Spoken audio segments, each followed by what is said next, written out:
I want to start with the president's comments about the election on Thursday night. Here he is. We'll not allow the corruption to steal such an important election, or any election for that matter. And we can't allow anybody to silence our voters and manufacture results. You say the president has every right to pursue his legal remedies, which of course he does, but that his rhetoric there and in a number of tweets has gone far over the line. How? Well, I think it is appropriate for the president to make sure that the vote count has been done properly, to carry out recounts where it's a very close contest. If there are any irregularities alleged, to pursue those and to follow every legal option he has. That's what you'd expect of a president in a setting like this. At the same time, I think it's important to choose one's words carefully, because the eyes of our children are upon us. The eyes of the world are upon us. Every nation in the world is watching what the president of the United States says. And there's a battle going on around the world between authoritarianism and freedom. And it's important for the cause of democracy and freedom that we don't allege fraud and theft and so forth unless there's very clear evidence of that. And at this stage, that evidence hasn't been produced. Here's part of a tweet that you wrote this week about President Trump and his rhetoric. I want to put it up on the screen. The president, is wrong to say that the election was rigged, corrupt, and stolen. Doing so damages the cause of freedom here and around the world, weakens the institutions that lie at the foundation of the republic, and recklessly inflames destructive and dangerous passions. Senator, does what the president is saying, does it interfere with the peaceful transfer of power, not just among our leaders, but just among regular Americans? Well, I think there will be a peaceful transfer of power if there's a change in leadership. That happens in January. Until then, the transition team will be working with the Trump administration, and I think that will go smoothly. But I do believe that it's important for the American people to understand that we are a nation of laws, that we allow for recounts, that we investigate irregularities, and that these things go to the courts, and the courts make a fair and impartial decision. That's essential for our nation to have confidence in our institutions, and for people, as I've indicated, around the world to recognize that democracy works. Saying something other than that would only be cheer for the Chinese and the Russians and those that want to bring down freedom and bring down democracy. So pursue every legal avenue, and that's what the president will do. But I think it's important for all of us to hold our breath a bit, to calm down a bit, and not to use language that's so inflammatory that it will make people angry, and people that are not watching carefully feel that somehow something has been rigged. And there's simply no evidence of that at this stage. And we'll see whether there is down the road. But that's for time to tell. A very few of your Republican colleagues have joined you in calling out the president's rhetoric. Here's Pat Toomey from the hotly contested state of Pennsylvania. Take a look. The president's speech last night was very disturbing to me because he made very, very serious allegations without any evidence to support it. But the vast majority of your Republican colleagues in the Senate have either backed up, supported the president's unsubstantiated allegations of fraud, people like Ted Cruz of Texas, or they have remained silent. Does that disappoint you? Well, I think everybody makes their own assessment as to what their responsibility might be. Frankly, the eyes of history are on us. And I believe I have a little bit of a different role, having been the nominee of our party in 2012. I do feel a responsibility to express my views and to represent the small slice of the Republican Party, perhaps, that still supports me in that regard.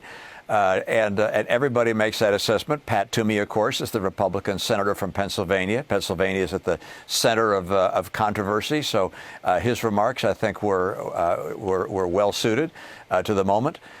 So everybody makes that assessment, and I don't have a point of view on what other senators do. I think we each have to make our own decision based upon where we are. But look, I remember Richard Burr senator from North Carolina, saying, you know, if I spoke out on everything that I disagreed with that the president tweets or says, that's how I spend all my time. And I think there are some who feel silence at this stage, particularly with so much uncertainty, is the right way to go. I want to pick up on something that you just said, because you have been in the same situation back in 2012 that President Trump is in now. The networks called Barack Obama the winner in the 2012 election. You had a team of lawyers ready to fly out to various states. There are always irregularities in vote counting.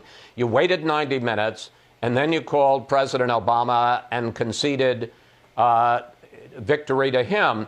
I guess two questions. One, why did you decide to go that course? And if you were in the situation now that Donald Trump is in, with widening gaps in Pennsylvania and Nevada and Georgia, would you concede?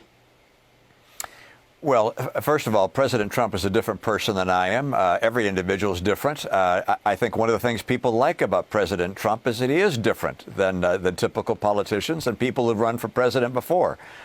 He's going to keep on fighting. That's what you expect from President Trump. So he'll do what he's going to do. My setting was different. We looked at the vote totals.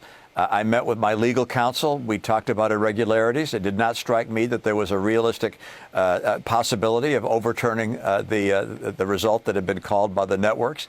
And frankly, there's something more important than myself and whether I win or lose an election, and that is the cause of democracy and freedom. And at some point, truth, freedom, and democracy have to ascend, and you step aside. And I'm convinced that will happen in this case as well, if and when every avenue is exhausted for the president. But time will tell in that regard. But let me tell you this as well. I think the assessment that somehow that conservatism lost is not accurate. Republicans picked up state houses. Republicans picked up seats in Congress. I think we're going to keep the Senate as well. Conservative principles are still on the ascendancy in this country. I don't think America wants to sign up for the Green New Deal or getting rid of coal and oil and gas or Medicare for all or Medicare for many, many more. I think America is intent on pursuing policies that are more consistent with the Republicans that they overwhelmingly elected. Well, I want to pick up on that, and I've got only a minute here, Senator, about that. It does look more likely than not that Republicans are going to maintain control of the Senate.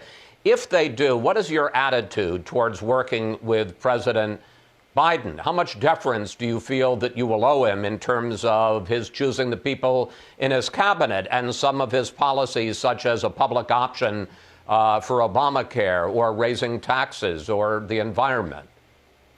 Well, I don't think the national election, and I'll let the pundits make the final analysis on this, but I don't think it was so much a matter of signing up for a policy agenda and I think it was much more of a personality matter and character matter. And I don't think you expect elected officials to provide deference to others based upon their point of view, because we all got elected and we all have a responsibility. But there are places we'll be able to work together. Look, health care is a mess right now. Prescription drugs are too expensive. Surprise billing shouldn't be going on. We can make some changes there. Obamacare is not working. We're going to have to make some changes there. If there are flaws in the tax code that let billionaires pay no taxes, I think we have to look at that as well. The President-elect Biden has spoken about increasing the child tax credit. That's something I've been fighting for with Senator Mike Bennett as well. So I think you're going to see that there are a number of places that we have common ground. But look, conservatives like myself are going to continue to fight for conservative principles. And those things are not in the rearview mirror.